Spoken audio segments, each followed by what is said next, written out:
All right, and I am joined by Jacoby Shaddix. Thank you for coming out. Yes, thank you for having me. And you know, Sacramento adores you.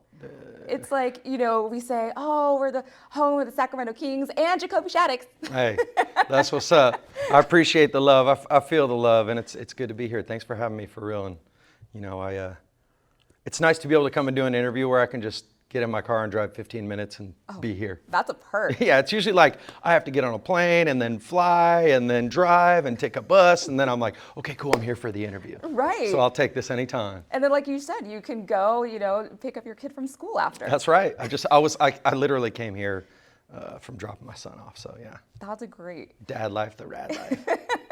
Now, what do you love about Sacramento? I mean, this is the place I always wanted to live when I was younger. I was growing up all around Northern California and lived in Vacaville, started the band in Vacaville. I was in high school and, you know, I always kind of lived in like this real small towns. And my favorite band at the time was from Sacramento, Deftones. And I was like, oh man, when I get some money or when I, you know, live on my own, I want to go move to the big city of Sacramento, you know? And so me and my wife, we got together in high school. We bought a house in Del Paso Heights. This is way back like 97. Right. Bought a house out there. It was like a little crack house and refurbed it, built it back up. And that was where we started our lives together. And it's been an awesome journey living here, you know. And I think for the band, we really connected with a lot of new fans when we came here because, you know, we were from Vacaville. And, you know, coming here was just an opportunity for us to go live that big rock and roll dream.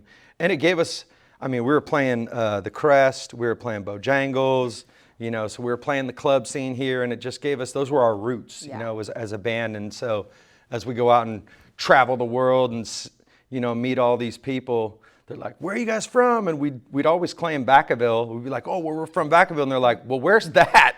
We're like, it's right by Sacramento. So we were like, all right, cool. I lived here long enough now that I believe I can claim Sacramento. It's been since 97. You know, I wasn't born here, but it's like, hey, that's my town. You know what I mean? Somebody tried to tell me that I couldn't claim it the other day, and I was like, no way. I'm all, dude, I've been living here longer than you've been alive, kid. What are you talking about? But yeah, man, Sacto, great place to raise kids. You know what I'm saying? And my folks live here. They live in the foothills. So I got my village here, you know, and I've always just had a love for NorCal.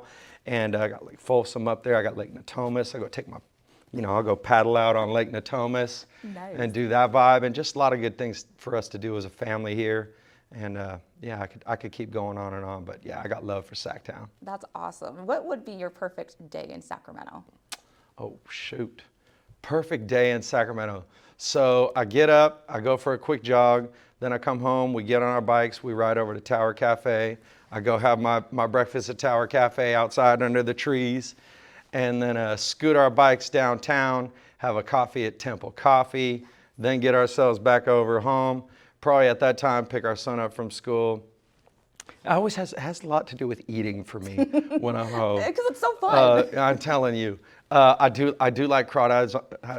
I probably do crawdads on the river for dinner maybe. And then maybe hit up a friend and be like, hey, man, can you come pick me up on the boat? Dude, let's go hit the water. Yeah, so there's a lot of fun to do here. I'll probably go out on Lake Folsom with my boy Shay to wrap it up for a sunset. Nice. I think we're all going to steal your itinerary. I mean, that would be a good day. And I mean, if I don't end up on Folsom with my homie Shay and his family, I'll go on Lake Natomas for a little sunset paddle, you know? Yeah, that's I like the outdoors. I really do. Yeah. Well, there's something very calming and peaceful about the outdoors. It's kind of like you can kind of come back to center. Yes. So that's always nice. I'm a regular on the American River Trail. That's where I like to run. I do a lot of my runs down there. I like the little horse trail that kind of meanders through. I go hit it off Watt, and that's kind of my stomping grounds. That's where I go get some peace. Yes. Is that kind of like your self-care routine? Is that kind of what keeps you grounded? Absolutely. I feel that's a big part of my mental health routine, my physical routine. It keeps my mind right, keeps my body right, keeps me ready for tour. You know, it's like running for me it works for what I do. It's functional. I need the cardio. I'm a singer. You know, if I go, my mark for me is if I can go run 8 miles and not feel like completely wrecked after it, I'm ready for tour. And that's So I'm working up to that. 8 miles. Yeah, that's like that's when I know I'm ready. Yeah. You're like, not quite yet. I'm not quite ready yet. Yeah, I'm like maybe like 5 or 6, and I'm like, all right, I need to keep training for this. So. Yeah, and I feel like that's something too. I think the stigma is kind of going away, where we're always talking about, oh, you need your physical fitness, but people realize now, like, you need to work on your mental fitness as well. Yeah. And I think your music has actually helped with, that stigma go away, because before it was hush hush, no one talked about it. How does that feel that people turn to you and your lyrics for their own mental sanity? That really trips me out. I mean, but that's where I turn a lot of the times, to like unweave the ball of yarn that's just tangled up in my mind and in my heart. How do I deal with these things, whether it's like traumas from my past, from my youth? I really tackled those early on. And I mean, we've been singing about the mental health struggle since the beginning, from our song Last Resort. Song, it's a cry for help, and years later, we keep talking about this battle, and I understand the battle of the mind. I have my own struggles, but I've also come to a place in my life where I've gained tools to be able to deal with those struggles. Some of the tools, physical fitness, that's like a major thing for me. That sparks the serotonin and the dopamine in my mind.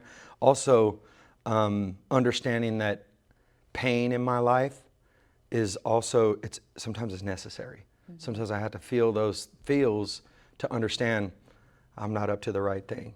This isn't right. This isn't working for me. Why am I in pain? Why am I struggling? So understanding that pain is part of the process. Also, like for me, my mental health regimen is, what am I allowing into my mind? Like what type of media, how am I allowing myself to be programmed, right? What television am I watching? What movies am I watching? How much social media am I allowing into my life? Like all these small little disciplines and regimens that I've learned help me. Am I perfect at those things? No. Sometimes I'm doom scrolling and my wife's like, what's wrong with you? And I'm like, I'm like, too much scrolling, too much of this noise coming into my mind. And, and then there's also like, I've done a lot of therapy in my life. That's been a really helpful tool for me. I wish I would have taken my mother's advice when I was 10, 12, 13, 14, 15. She was offering, hey son, maybe we can take you to therapy. I'm like, no, I am not talking to anybody. Nobody can help me. And I was a broken child. And I wish I would have taken my mother's advice, because years later, where'd I find myself? Sitting in a therapist chair, talking away all this darkness that I had in my life, and all this struggle and all this strife. And I realized like I needed somebody to just listen. And then also me putting the bottle down. Alcohol was one of my largest battles and one of my largest struggles. Alcohol and drugs, and I first tried that in 2004 to put the bottle down. And I would put some time together, and then I'd go on the road and fall off the wagon. Well, eventually in 2012, I put it down for good. And now it's coming up on, I think it's almost like 12 and a half years, coming up on 13 years next February. And so it's taking responsibility for myself, and then also accepting the help that was being offered to me. I was way too stubborn. I was just like, I got this. And all the while I'm like I was hurting, and I just didn't know how to just go, I need help. And so the music was a way for me to like slowly melt the ice around my heart and allow for somebody to go, hey, you want to talk about it?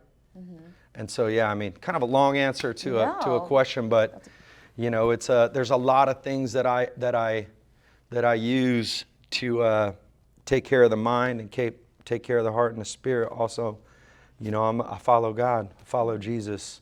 I'm a Christian. That's been a huge part of my growth and development, and allowing for me to let love in.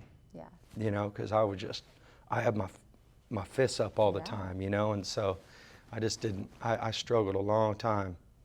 Yeah, and that takes a lot of bravery and courage to, let that wall down and Oh, yeah. let someone, like you said, help you. Yeah. And sometimes it's just that one question, do you want to talk? Yeah, totally. I mean, that's why we're part of this movement now with the American Foundation for Suicide Prevention and the Talk Away the Dark campaign. It's like, it's so wild how this thing links up. We're in the studio and we're talking about, what do we want to write about? What's going on?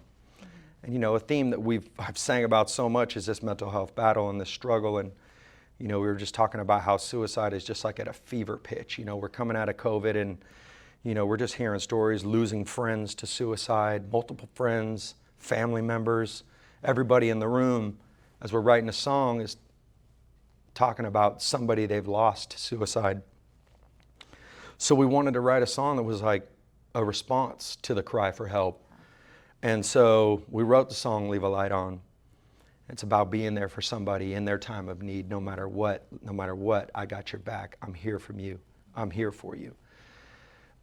So then we released the album and we always wanted a guest vocal on it, and we always had big dreams and big aspirations for the song.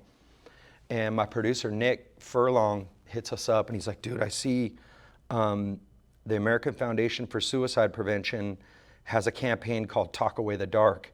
He's like, our songs Leave a Light On. And I'm like, perfect. this is like a godsend. Yeah. Because I've got a compassionate heart. I have a compassionate heart, and I want to help, and I want to use our music as a platform to help. And it just felt like the perfect opportunity. Like, how could this not, we have to follow this. And so we hit their team up and we wanted to kind of investigate what they were all about. And we saw all the good that they were doing in the community, the services that they're offering, not only to the people that are struggling, but to the families left behind, to the walks that they go out and do, to the therapy that they provide for the people, by the people. It's a movement of people helping people. And what better thing to be involved in for us than that? Our music, we've been doing that for years. I've met fans face to face, thousands of them, that have told us our music has been a source of strength and hope and inspiration.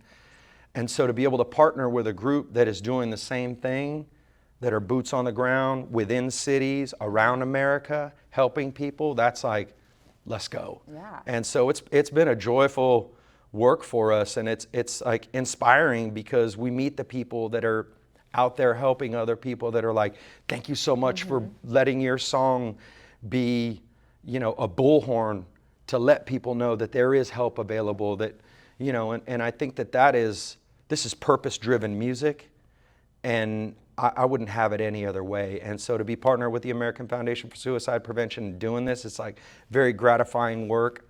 And, there's so many, this is something that I'm going to continue for my career. Yes. Like, this is not just, we're here with this song. And like, because if I go back and listen to the catalog of music, I'm like, we wrote a song called Help. It's like, this is what we're about. Yeah. Our music is about taking that darkness and shedding some light onto it and inspiring hope. It does inspire. Now, Leave a Light On, I saw that a lot of comments, people have heard this song just in time. How does that make you feel? It makes me feel like, how does that make me feel? That makes me feel like I'm living my purpose, my true purpose in my life. I struggle with that sometimes, about, you're just in a rock band and blah, blah, blah. But I want to do good in my community. I want to do good for my people. I want to do right by my people. How do I do this? And it's being open, honest, and vulnerable through this music. And through that, people are connecting and feeling there's a sense of strength and hope within that connection, understanding, feeling not alone. And if we can awaken that in somebody, that is just like, thank God. Yeah. Use us. You know what I'm saying? Right. Use us for good. Because, I don't know, man. There's so much negativity out there in this world, and everybody throwing at each other, and everybody pointing their finger at each other, and everybody talking down to each other. We need to lay it down, and let's embrace each other and look for the for the common good in each other. Let's support each other. Let's lift each other up. Yeah. And that's what this movement is about. And it's about lifting people up that feel hopeless and helpless, and letting them know, like, hey,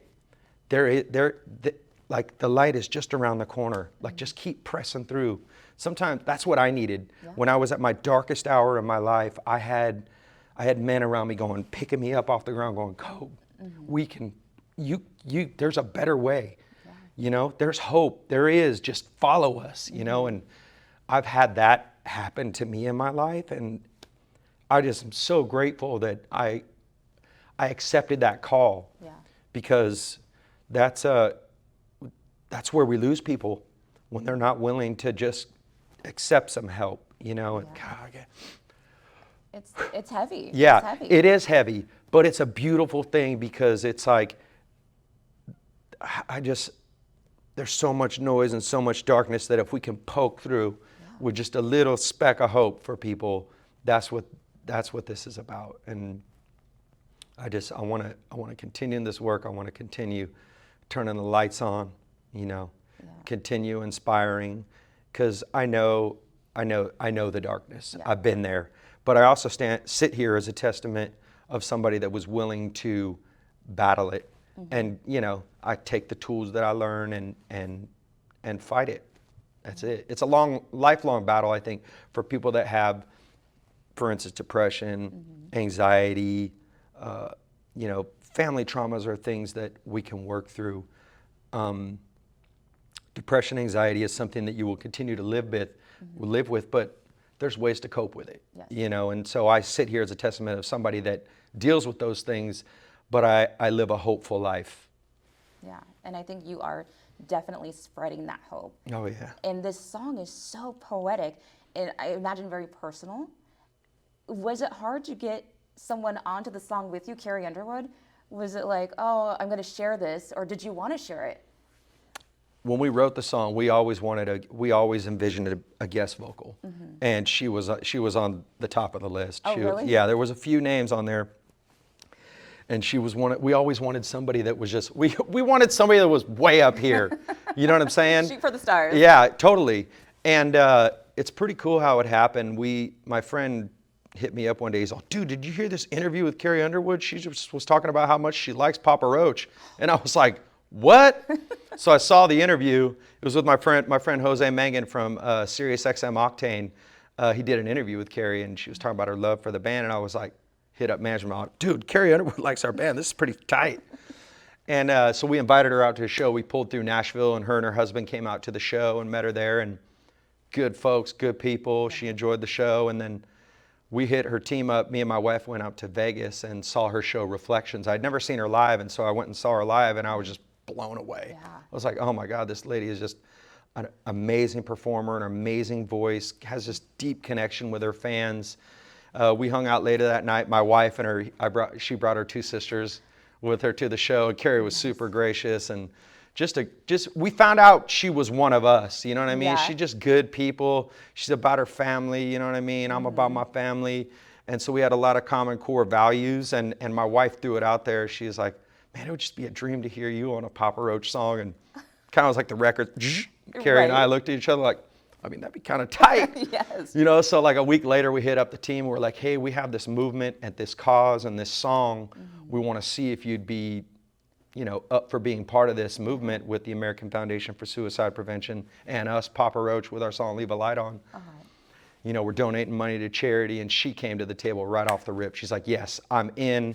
Let's get in the studio. Let's do this." And so I flew out to Nashville, me and my producer, Nick Furlong, and got in the studio with Carrie and cut the vocal. And it was just such a cool moment to have, you know, this American icon on our song. And to have her part of this movement and have her speaking this message to the people.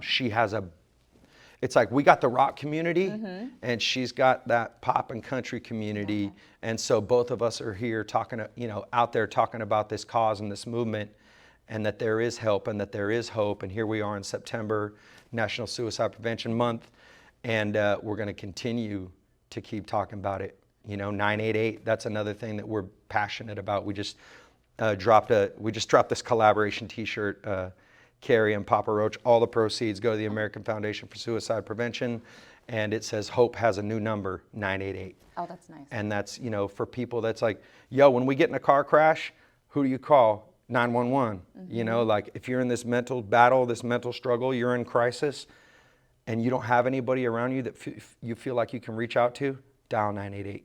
Like it's the crisis line, you know. And so anybody out there watching, like if you're alone and in need of an ear, pick up the phone, call. Yeah. And then when people stream the song, that helps donate as well. Absolutely, yeah. We're donating from the song for what in the legal business they say perpetuity, which means forever. And so every time the song gets spun, there's money that goes to the American Foundation for Suicide Prevention, and I think that's like, it's just important. It's like, don't talk about it, be about it. Right. You know? That's amazing. Yeah. It's great work, great partnership, and it's everything aligned. I mean, I'll tell you this, it's like our fans have given us so much. You know, like I haven't had to work a 9-to-5 since 1999 because of this job I have, and so I have to give back. This is just a straight responsibility at this point, you know. Yeah. So I'll continue this work with the American Foundation for Suicide Prevention till I'm dead and gone and beyond. Yeah, that's awesome, because I think, and like you said, giving back, that's your responsibility, which I think a lot of people in your position might not see it that way. So I mean, you know, yeah, I mean, that's not for me to judge, you know. I'm on my path and walking my path, and as I walk this path, the more and more I see people out there wanting to do good. You know, it's really what I've found in this life. It's like what you're looking for, you will find. If you're looking for negativity and you're looking for a fight, you're going to find it. Yes. If you're looking for love and positivity and inspiration and hope, if that's what you're really looking for, you're going to find it. Yeah. So. Well, thank you for being that light. I'm doing my best. Thank you. And just before I let you go, now you did hop on stage the other night with Jelly Roll. Oh yeah, it's my dog. How did that come to be? Have you guys been friends for a long time? Yeah, I've been knowing Jelly Roll for a while now, and I celebrate that dude's success like in such a major way. He's been hustling and grinding for years. And for him to have the success that he's having, because I've experienced that from zero to hero experience. Like in 99, 2000, we went from being in a van to we're on the top of the charts, flying around the world, playing arenas, doing the whole deal. I've experienced that. And so to watch him doing that and the message of hope that he's taking to the people is just like, let's go, dude. I love seeing my brother succeed. And he hit me up. He's like, dude, man, what's up, Kobe? Coming out to Sacramento, dude, pull up. I was like, all right. So I came to the show, and I was not expecting to get on stage. He's like, hey, man, I got the boys working up a little P. Roach, do a little Last Resort. I'm like, oh, snap, let's go. And so we rehearsed it up backstage, and he was like, I'll just sing the intro with you, and then I'll just go in the back and fanboy out. I'm like, all right, cool. And you know, I know that Jelly and his wife Bunny are big fans, and I'm homies with the cats in the band as well. So it was a cool moment to just pop in there, you know, say what's up to Sacktown real quick, get a little taste of the stage, and it was such a cool moment. And I felt the love, I really did. When I came off, I was just like, oh man, like I missed this. I was a little weepy in my eye because I hadn't really been on stage since October. I think it was October 20th was the last day of the tour we did with Shinedown. And we wrapped up at Ball Arena in, what was that, Denver, Colorado. And I hadn't been on stage since then. And so it was like, gosh, I missed this. Man, I can't wait to do this again. And so, yeah, we're getting geared up for next year. It's going to be a big year for us. And so it was just a little taste of that. I'm like, yep. All right, Golden One, I'll see you guys next year. We're ready. We are ready because I know so many people. That was definitely a highlight from that night. So you gave Sacramento exactly what they wanted. Hey, man. Jelly Roll gave it to him. Jelly Roll came through and punched him up. I was a little icing on the top, you know. That was a great night, though. Shout out to my boy Jelly. I love you, brother. Thanks for having me. That's awesome. And we cannot wait for 2025. Yeah, it's going to be a big year for us. I'm super excited. It'll be the 25th anniversary of our first album, of our big major label breakout album, Infest. We got a really cool box set we're putting together, and we got some shows. We're going to do a couple shows specifically tailored around that album, and then we're going to go do a bunch of touring worldwide to support our new music, but then also celebrate some of that old school stuff. Yeah, best of both worlds. Yeah, it's exciting. It really is. It trips me out that we're still in the game and making still making the impact that we're making. But really and truly, this is what I set out to do as a kid. When I was 16, I had this delusion, this grand delusion, and our first release that we put out full length was called Old Friends from Young Years. We put it out in 1997, and that was the intention. We wanted to be old friends from young years. And now here I am, we started the band in 93. I'm here, it's over 30 years I've been doing this. Shh, don't tell nobody. But who would have thought? Yeah, man, trips me out. I'm grateful for it. Well, thank you so much for stopping by and again for all the work that you do and bringing this community together. Thank you. Awesome. It's a pleasure. Thank Appreciate you. it. All right. We'll see you soon.